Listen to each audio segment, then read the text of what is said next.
كانت اختها تعبانه وعايزه تجيب لها علاج، بعته للواحده والواحده دي بعته لك. من الاخر خد ال 1000 جنيه بتاعتك يا باشا.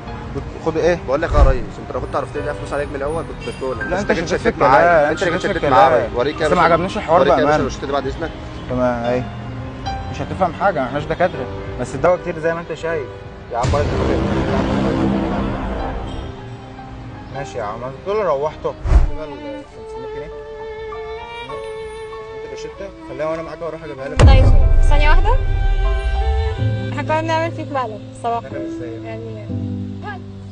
يعني كنا بنختبر شهامتك وكرم المصريين عامة يعني بص كده فين الكاميرا. ايوه، واستاذ حسام معانا اساسا والطفلة الجميلة دي كمان معانا. خرابي. احنا كلنا مع بعضينا يعني معلش. هو في ده هنذيع؟ على ازاي نذيع؟